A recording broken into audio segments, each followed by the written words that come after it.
On today's World Insight, a gathering of the group of 7 nations wrap up with a pledge on COVID-19 vaccines, climate action, and China. Why single out China, the elephant in the room, a step back for multilateralism and proper global governance? So I think some of the same themes will continue, and the Biden administration is trying to be clear that it will try to sustain some of the toughness towards both Moscow and Beijing. And a herd of wayward elephants in China's southwestern Yunnan province, an attention-grabbing sensation. But beyond the headlines, what does the herd mean for wildlife protection efforts?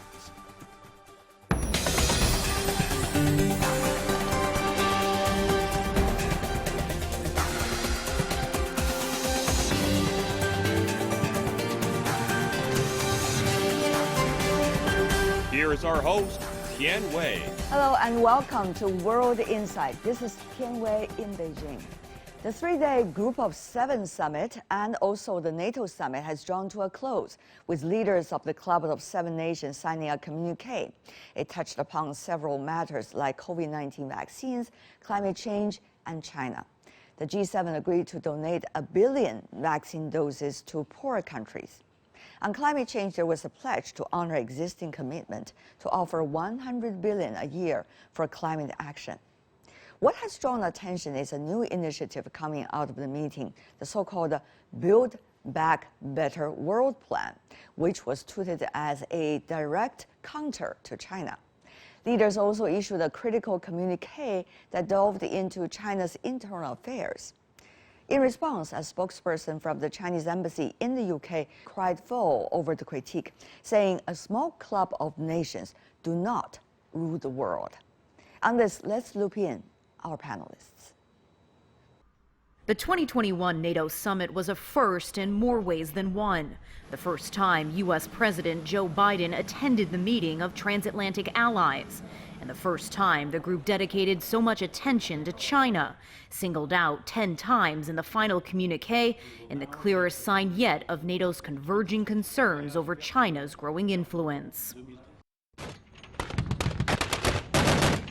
The only country talked about more than China was Russia, with relations at the lowest point since the Cold War. It was an opportunity to grab Biden's ear before he heads off for Geneva for talks with President Vladimir Putin on Wednesday. This was President Biden's first NATO summit, and he showed up with the one thing allied leaders had been longing for: reassurance that the U.S. is fully committed to the alliance. Transatlantic relations back on friendly ground, at least as long as Joe Biden sits in the White House.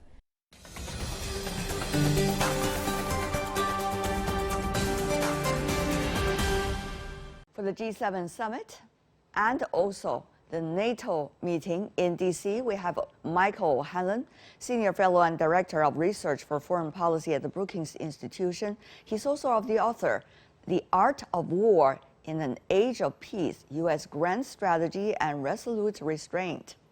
In Toronto, John Curtin, Director of the G7 Research Group from the University of Toronto. In Tokyo, Kato Yoshikatsu, who is the Adjunct Associate Professor from the Asia Global Institute with the University of Hong Kong. Last but not least, in Beijing, Wang Yiwei, Jean Monnet Chair Professor and Director of the Center for EU Studies from Renmin University of China. Gentlemen, welcome to the program. What happened at the NATO summit? How much is rhetoric? How much is likely to be translated into real strategies? Mr. O'Hanlon? Greetings. Well, I would say 2 things. First, it is, I think, overall a good meeting in the sense that NATO only works if there is solidarity across all the major allies, including, obviously, the United States. The bad news is that I don't see any new vision for how to reduce tensions with Russia. And I think we need a new big idea. All the talk about bringing Ukraine into NATO is, to my mind, a bad idea and guaranteed to only exacerbate tension and probably not even work, probably not even succeed in bringing the country into the North Atlantic Treaty Organization. So I don't really see a new vision for Russia policy coming out of Washington or anywhere else in NATO. And that to me is a missed opportunity. So those are my takeaways, both good and bad. Mr. O'Hanlon, if I could follow up, there was also in the statement talking about the so-called systematic threat coming from China, and there has also been accusations of China building a space exploration and also some of the nuclear warheads. Yet we all know the number of nuclear warheads in China is much smaller than NATO's, not to mention than the United States. How do you see this? Is this going to have rhetoric changing the color of the reality, or are we going to see using China as a rallying force among the NATO members? That's a good question. I agree with your skepticism. I don't quite understand why NATO would make the nuclear weapons issue a focal point. There are a lot of reasons why NATO needs to be at some level competitive with China and a little bit concerned about China's behavior on certain investments. But I don't see the nuclear weapons issue as being in the top tier. You're right, the United States and France and Britain together have far more warheads than China. And of all the things that I might criticize China for, being engaged in a nuclear weapons competition is not at the top of my list. I believe that China has shown relative restraint. We do need to be vigilant about China's investment in high-tech sectors, some of the rules of the road for economic engagement. I think on those matters, NATO can engage. But on the nuclear weapons issue, I was a little bit surprised myself.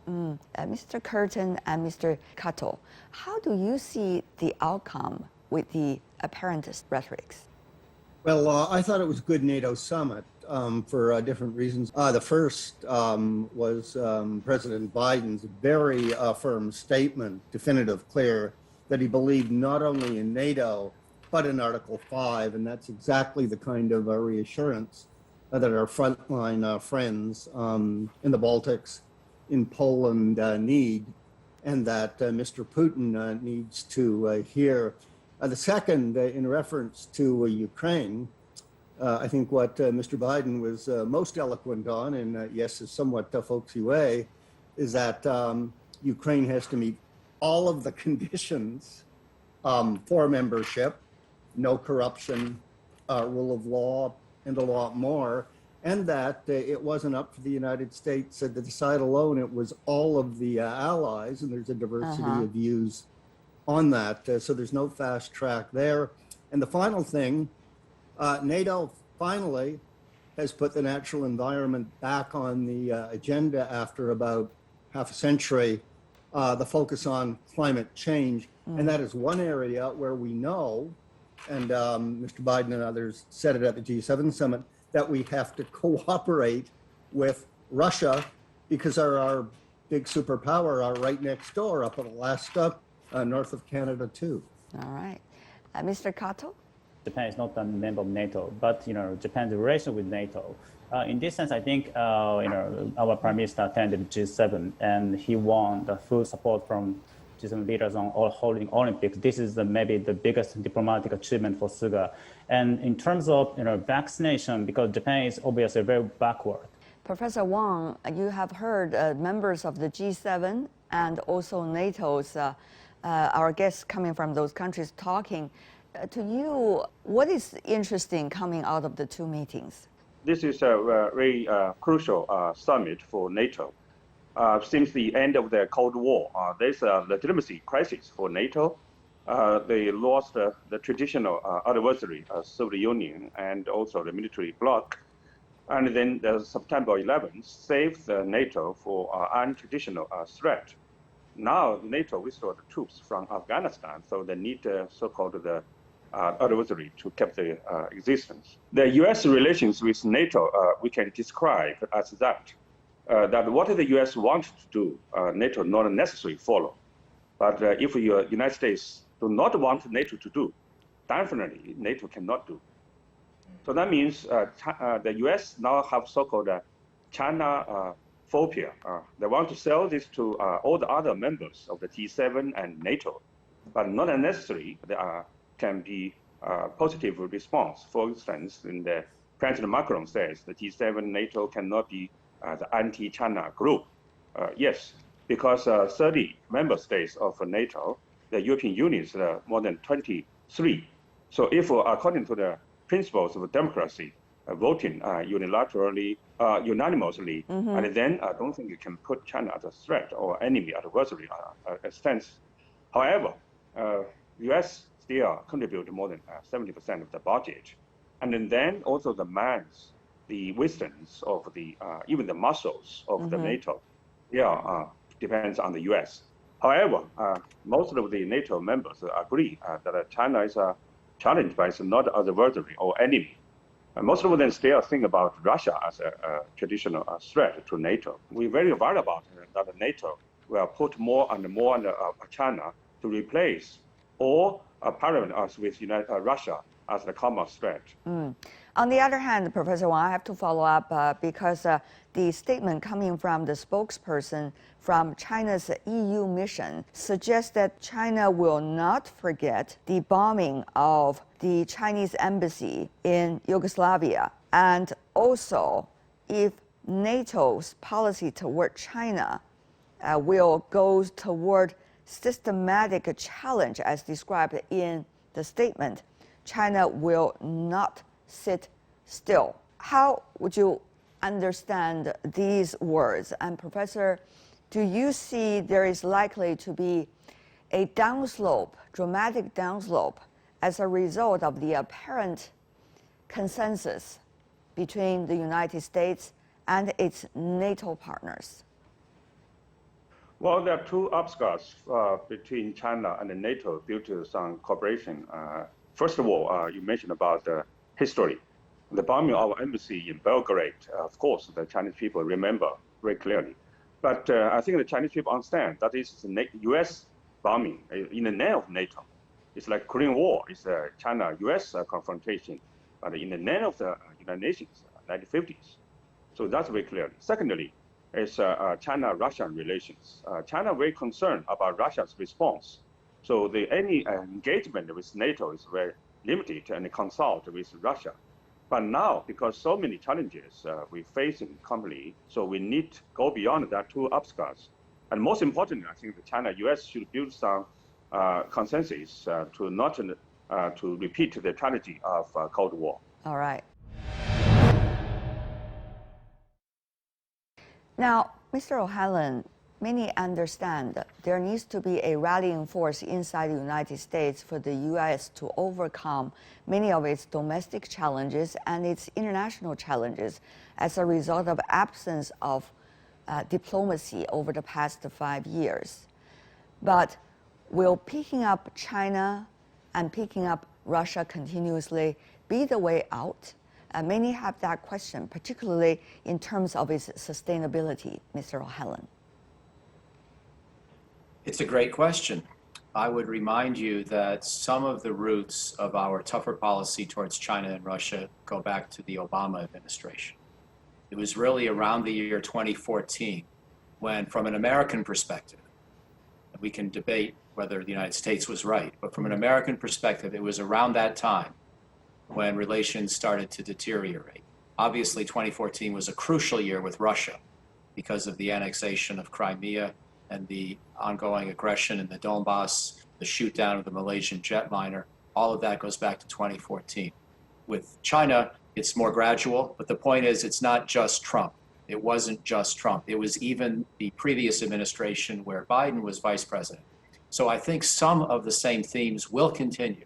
And the Biden administration is trying to be clear that it will try to sustain some of the toughness towards both Moscow and Beijing, but in a more workmanlike, predictable way.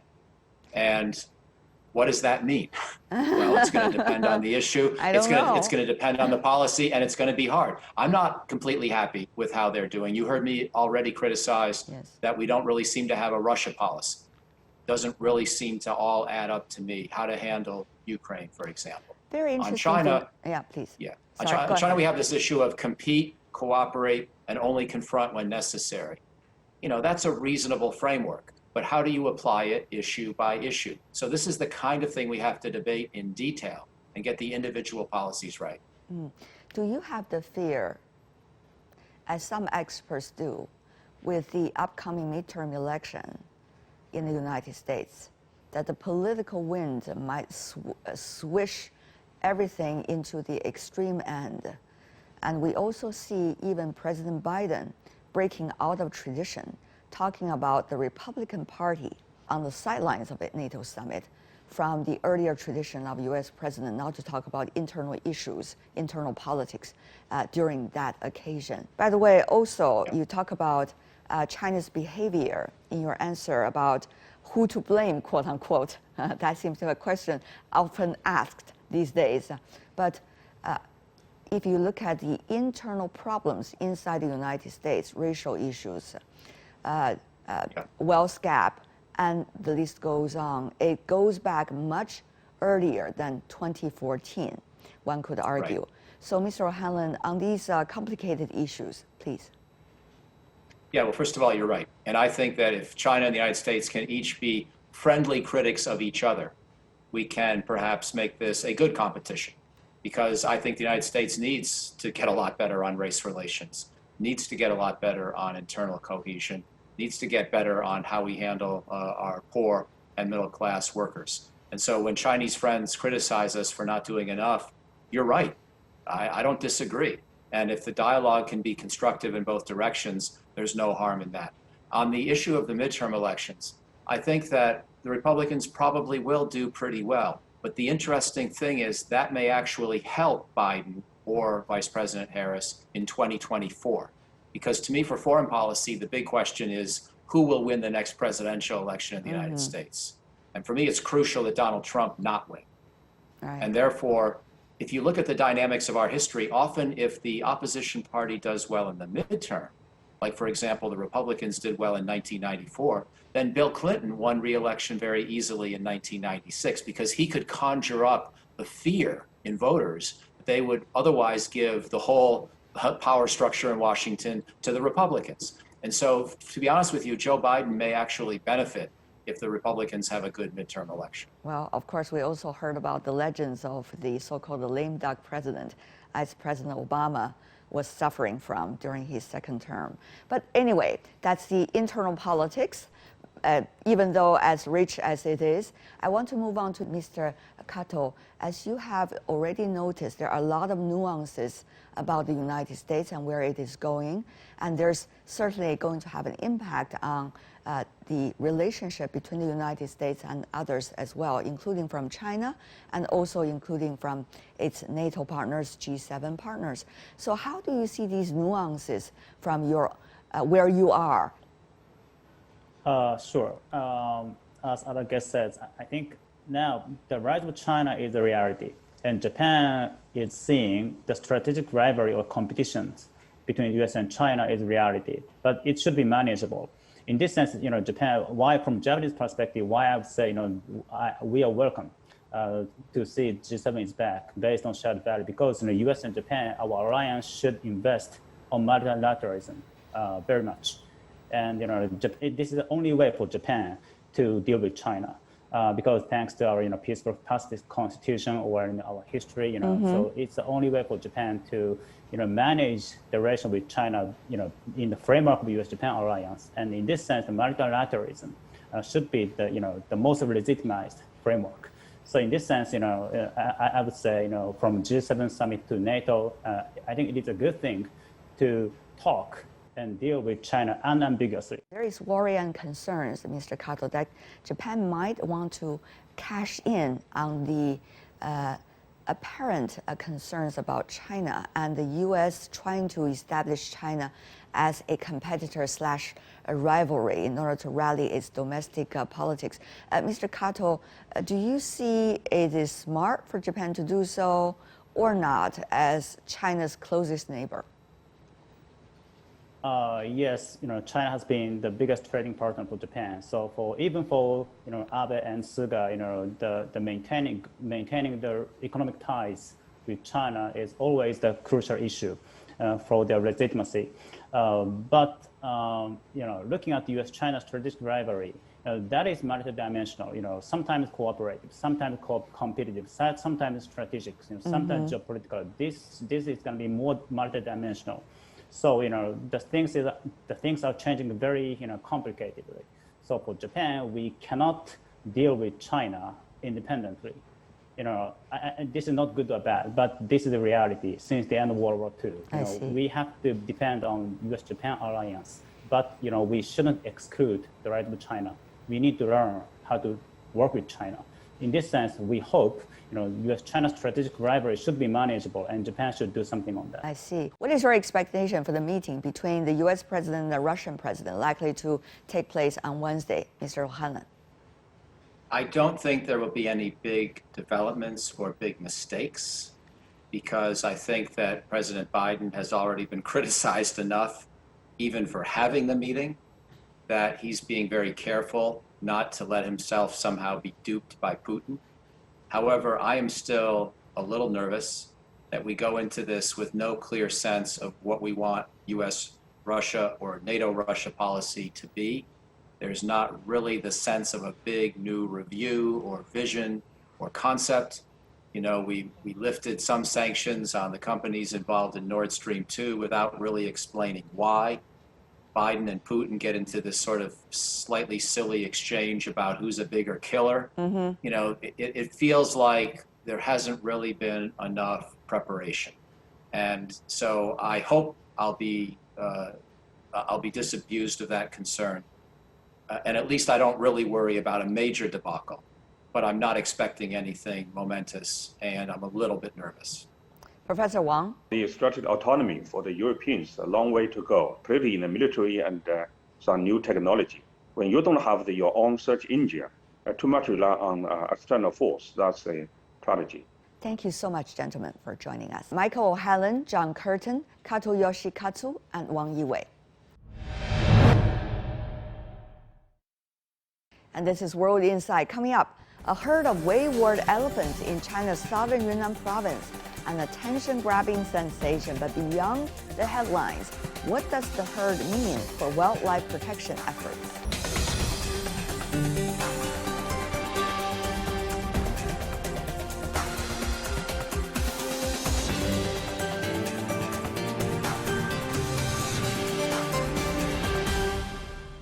Welcome back. This is World Insight, and I'm Tian Wei. Not all who wander are lost. A herd of wild Asian elephants have left their forest home in China's Xishuangbanna National Nature Reserve and is continuing its journey through human habitats in Yunnan province, delighting social media, eating and trampling crops, and causing more than $1 million worth of damage as they go along. Authorities have blocked traffic on roads while the elephants crossed and were setting up barriers and using food as bait to try to keep them away from Kunming, the provincial capital, and other populated areas to keep both elephants and humans safe. How should we understand the global sensation the story has created, and how can we help to bring these elephants home? Earlier, I talked to Ahimsa Campos Arces, who's a principal investigator at the Xishuangbanna Tropical Botanical Garden and professor at the Chinese Academy of Sciences.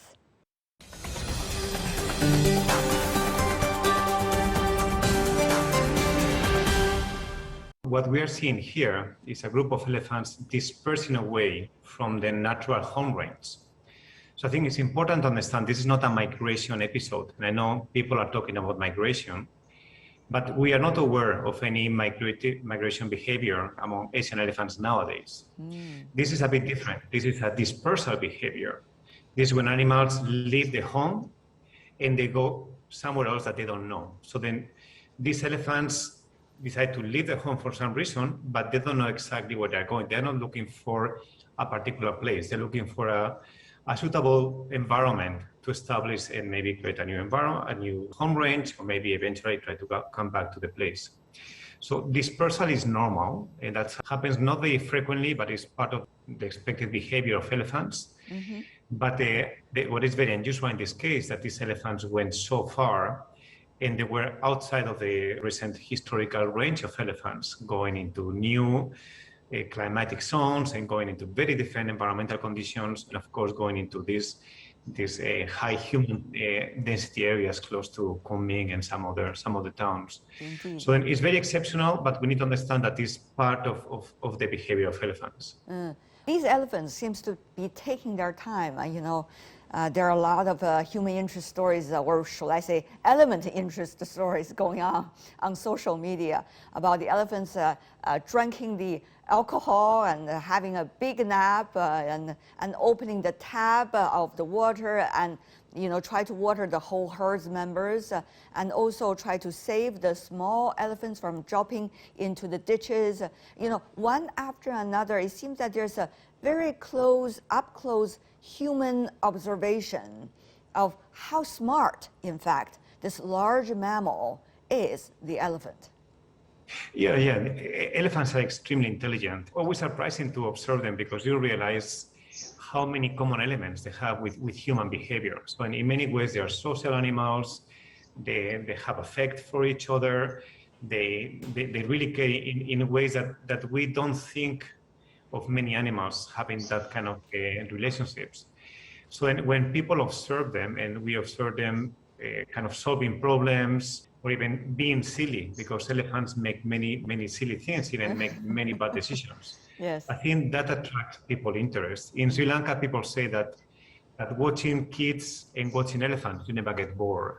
Mm-hmm. And I think all this media attention is kind of bringing people close to elephant behavior, which I think is a very good thing in the long term because people realize that elephants are an important part of China's natural heritage. It's a very, very interesting thing having this population in Yunnan. Mm-hmm. And I think conservation efforts are very worthwhile, and I hope this will help to promote the elephant conservation cause. You are now working in one of those natural conservation areas in Xishuangbaina, Ahimsa. So I understand back in the 1970s, the wild Asian elephant, that is the name, has already been put on the top list of endangered species. That time, 170 of them.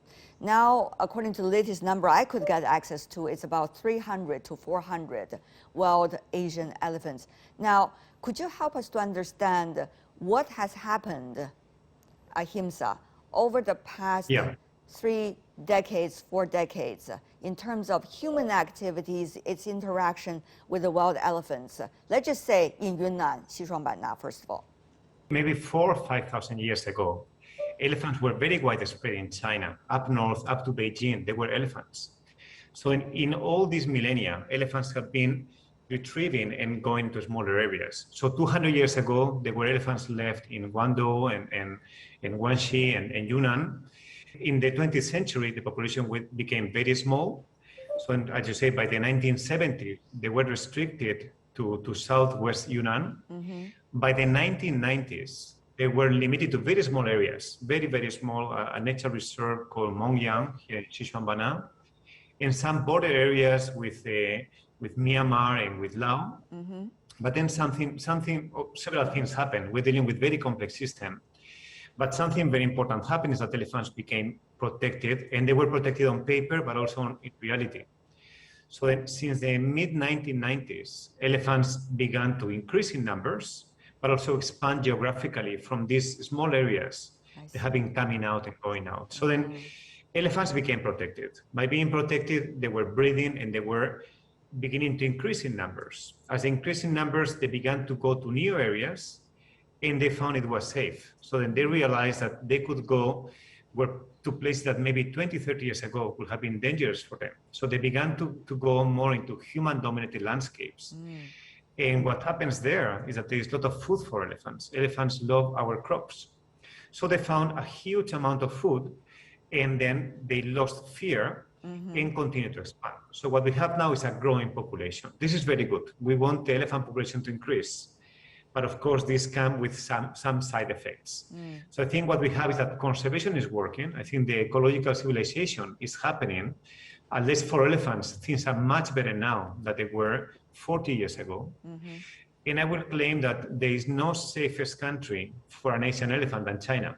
Do you see the habits, the living standards, and also the interactions among the herds of wild Asian elephants have been changing at all? The elephants living in Xishuangbaina, I think they lost fear. Before, elephants used to be very scared of people, and they will avoid coming close to people because it was dangerous for them. but now it's not really dangerous. So then they learn that because elephants, their behavior is very flexible and they can learn. So once they learned it was safe, and also they learned that there's plenty of food outside, they went out from the natural habitats and then they began to consume these crops.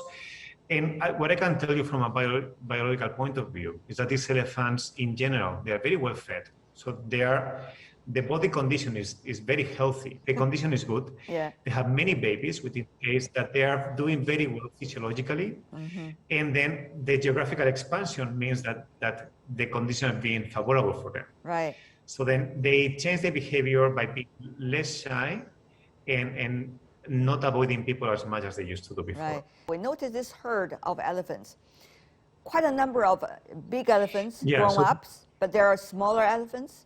There are leading elephants. There are also male elephants that are trying to accompany the whole herd. How does that work? Let me just describe basically what is an elephant, okay? An elephant is a very big animal whose life is basically finding food.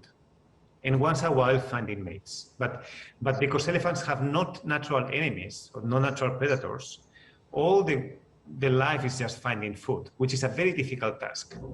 So when elephants are in a natural environment, particularly in a tropical rainforest, they don't find much food. So to find food, they have to move every day over big areas, and they have to make a strong effort and eat many different things to fulfill the diet. So then an adult elephant might consume maybe 150 to 100 kilograms of wild plant material every day. I see.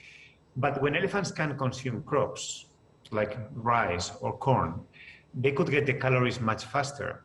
So maybe they can consume all the calories, let's say in 6 hours or 8 hours. In the wild, they might spend 17 hours a day feeding. I see. So when these elephants are eating crops, they have more free time to do other things. The way they travel, what we don't know, and that's one of the things that really fascinate me is the navigation skills.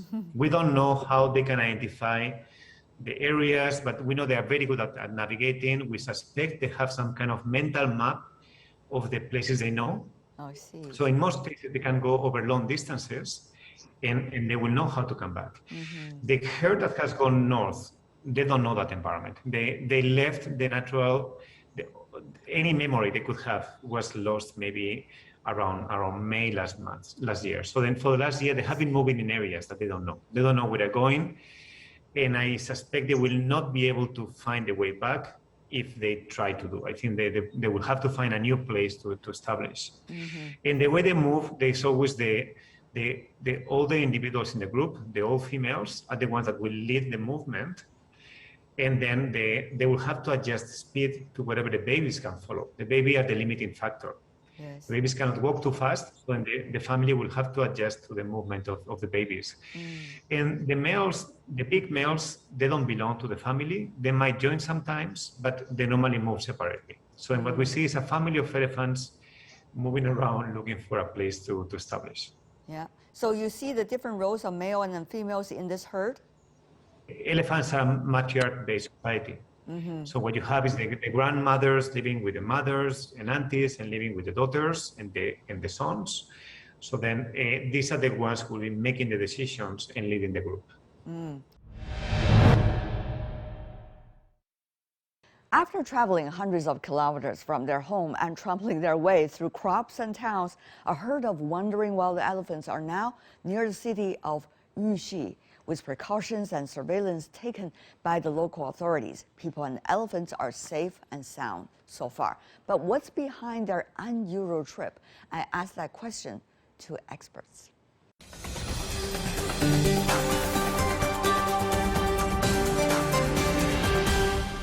For more on the wild elephant herd, we are joined in Beijing, Professor Lu Zhi, Professor of Conservation Biology from Peking University.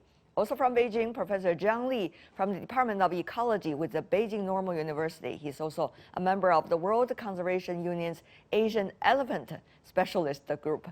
Welcome to both of you. Thank you so much. Tell me more about your assessment. Nobody knows for sure exactly what happened, but your assessment so far. In recent 20 years, I think I found that the China population of elephant increased from 140 something back to 1970s. Now it's up to about 300 individuals in the wild. This is the achievement of a significant achievement of wildlife conservation in the past 2-3 decades. But on the other hand, our study also learned that the suitable habitat in Xishuangbanna particularly declined about 40% in the field. That means, one hand, we have an increasing elephant population, but on the other hand, their habitat, their suitable elephant habitat in the field declined dramatically in the past years. This is a typical conflict between the wildlife conservation and rural economy development. So I believe this is a key factors, key reasons for those elephants migrating out of their original homeland. But Professor Liu, you've been working so much on the conservation of the giant panda. With more human efforts, it seems that the giant panda has been delisted from the most endangered species to the endangered species. So that's already a temporary success in a way. So Professor Liu, how do you see, this very different approach, giant panda vis-a-vis the wild elephants that we talk about? Well, the giant panda is also a large mammal, but they depend on bamboo, which is very abundant in the wild. So with certain level of protection, if people don't hunt, if the habitats, the bamboo forests is protected, the population also naturally expand, and relatively also the pandas moved up to higher populations to try to avoid people. That was the strategy they chose in the past when people expanded our distribution, and panda moved up to higher elevations, so they can survive still until today. Now with the protection, the habitat expanded also. Available habitats expanded, so more space are made for pandas to survive, and more areas also protected, set up, designated as nature reserves or national parks, to ensure panda's long-term survival. So panda, we do have a successful, cheerful story to celebrate. Not only panda, many other species living in the same range together with panda also benefited. Another area that we see a great improvement in conservation is the Tibetan Plateau, which I also worked in past 20 years on snow leopards and other species, large mammals too. And we also see a significant expansion of population, where you also begin to cause conflicts with people. For example, snow leopards will kill yaks, domestic yaks, livestock to eat. And brown bears will break into people's houses to find food. So these are some of the side effects of conservation we have to deal with when, after we protect, animals expand their range. Also, I think there is a behavioral change or adaptation from the animals. They learn quickly. In the past, because people kill animals, so animals learn not to come close to human residents or farms or houses because it's very dangerous, it's risky of life. Right. But now killing stopped. Animals quickly learned that it's safe to come closer to people. So that, and find food from people. And human, including crops, the energy from this human food is higher than the natural food in many cases. So they learned gradually to eat more human food, which is not a good thing, actually. If they depend on human food, then may cause more conflicts with people. That's something we don't want to see. Professor Zhang, your take, finally. As we know that we got taught wildlife are human beings' friends, but actually they are really wild. I believe that it's really time for us to think about carefully how to deal with the conflict between, how to balance the conflict between the conservation and the development. As we know that in the past 40 years, China's economy is, well, it's a rapid developing economy. So a lot of elephant or other wildlife habitat disappeared due to the human development activities, settlement, new settlements and new constructive buildings, and especially in Shambana, the rubber plantation and the tea plantation replaced old growth rainforest where elephant habitat for many years. But as we know that in the past 40 years in Shambana, the old growth forest disappeared about more than 4,000 square kilometers, but rubber tree and tea plantation increased gradually. So that we really need to handle how we balance the